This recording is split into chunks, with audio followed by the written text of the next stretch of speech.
Bien-aimés du Seigneur, loué soit Jésus-Christ, bon dimanche à tous et à chacun. Nous sommes rendus en ce jour au deuxième dimanche de Carême et l'Église nous donne de méditer donc l'évangile de la transfiguration, le mystère de la transfiguration. Dans notre méditation de ce mystère de la transfiguration, je voudrais commencer avec un élément de la première lecture que je trouve crucial et fondamental.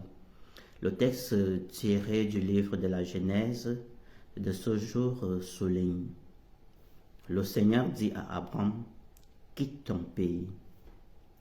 Mais en réalité, dans ce quitte ton pays, il y aurait une erreur d'interprétation et de traduction d'abord, ensuite d'interprétation, parce que le texte hébreu dit lek leka. Et dans ce lek leka, la bonne traduction serait va vers toi. L'ordre que Dieu donne à Abraham, c'est de faire un véritable travail d'intériorité. C'est de commencer le voyage intérieur. Ce voyage intérieur qui nous permet de découvrir les lumières que nous portons en nous. Ce voyage intérieur qui nous permet d'entrer en résonance avec le divin qui est inscrit en nous. Voilà comment nous sommes appelés à vivre l'espérance de la transfiguration. C'est un exercice d'intériorité à faire, pas seulement pendant le carême, mais au quotidien. Toute notre vie, la vie spirituelle, le haut niveau de vie spirituelle appelle une discipline intérieure. Cette discipline intérieure qui nous permet donc de toucher les lumières divines que nous portons en nous. Voilà, donc c'est merveilleux de vivre, de faire l'expérience de la transfiguration. Et Pierre nous le traduit, ce bonheur, il nous le traduit dans le texte. Il dit, Seigneur, il est bon que nous soyons ici. Il est bon de faire dans le cheminement intérieur et de découvrir le divin en nous. Mais Jésus ne s'arrête pas là. Jésus va conduire de la montagne, il va reconduire ses disciples à l'existentiel de chaque jour. Et c'est cela aussi la mission du chrétien que je suis.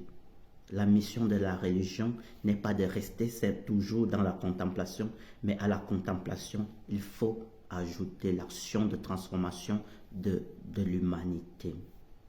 Oui, un homme d'intériorité comme Jésus arrive à découvrir le divin non seulement en lui, mais aussi en tout homme. Lorsque nous sommes véritablement des hommes d'intériorité, nous aurons du mal à haïr le prochain, parce que le visage du prochain porte le divin.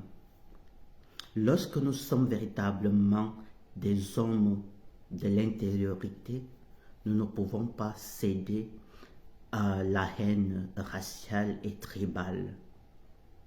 Seuls les hommes d'intériorité qui sont en résonance avec leur divinité parviennent à vivre pleinement leur vocation humaine. Cette vocation humaine, c'est de ramener sur terre le divin à la portée de tout le monde. Comment donc, moi jeune chrétien, je peux véritablement vivre ce mystère de la transfiguration?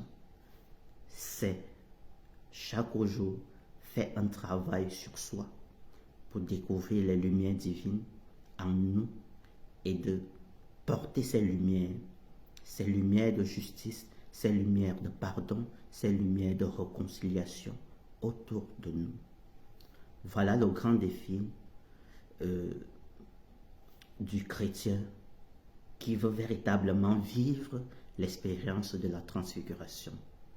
Transfiguration de soi, mais aussi transformation de la société à travers les lumières divines inscrites en nous. Oui, il est bon d'être ici. Et le Seigneur dit, à la fin du texte, relevez-vous, n'ayez pas peur, soyez sans crainte.